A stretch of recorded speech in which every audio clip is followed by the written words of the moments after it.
Stuart is back with us to discuss. Jess, what was your experience of having a work identity crisis? Good morning. Good morning, Chris. My experience was I'd spent my whole life climbing the career ladder.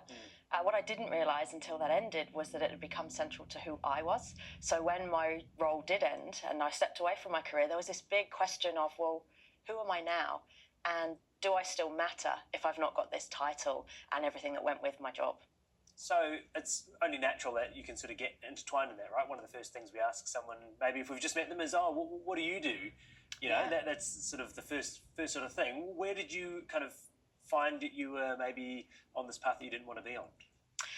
I think for me it was, yes, those questions at dinner parties, but it's also what we ask our kids, right? What are you going to be when you grow up? And for me it was all about, how do I make my parents proud? How do I matter to the world? And I found the higher up I got in the career ladder, the more that sense of identity became wrapped around my job title, the company car, and rather than who I was as a person.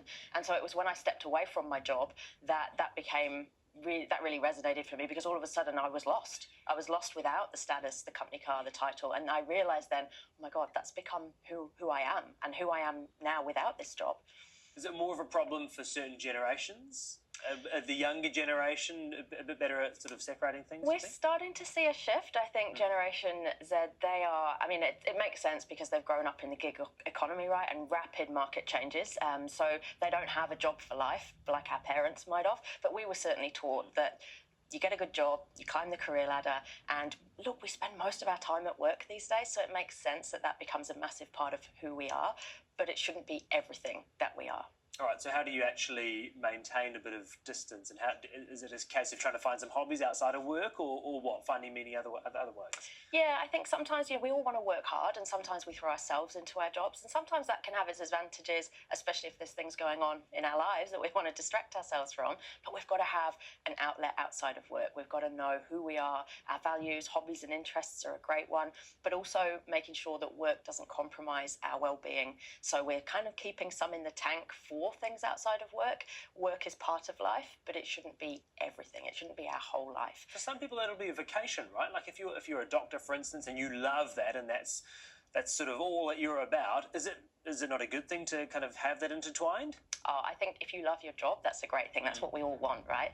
And we can still have a separate identity from our work. So yeah, be a doctor, work for a charity saving lives, do good work, enjoy your job, and it shouldn't still need to define us, because that job might end. Even if we love our job, even if we're good at our job, we know, particularly in this current climate, that our jobs end, and so we still need to be the person we are with or without that job. A lot of companies have restructured, people being made redundant in the workforce today in New Zealand. But what about retirement, for instance? If that's been your thing for your whole life, and then all of a sudden you're stepping off the edge and thinking, oh no, this is no longer who I'm going to be. Yeah, that's a big one. So retirement, redundancy, resignation, there's always a way we leave our role. And even if we've worked in the same role all our lives, eventually it will end because we have to retire at some point. And I think that's a massive one, because it's not just then about losing the role. You're not going to something else either. So there's this big question of, how do I still contribute to society? Am I still useful? And what do I get up for in the morning? So how about for you? You obviously found yourself at that point when you felt like your personality was so tied to your work. How did you manage to get away from that? I think for me, stepping back gave me this beautiful opportunity to redefine, who am I without this job? And that's the me I am, regardless of what job I do. And I think that's central to our identities as people. And so you can still have a job. You can still have a job you love. You can still have a job that society perceives as successful.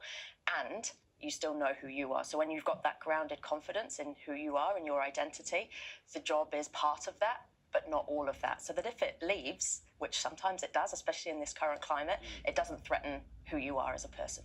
Jess, Stuart, thank you so much for coming in. It's fascinating.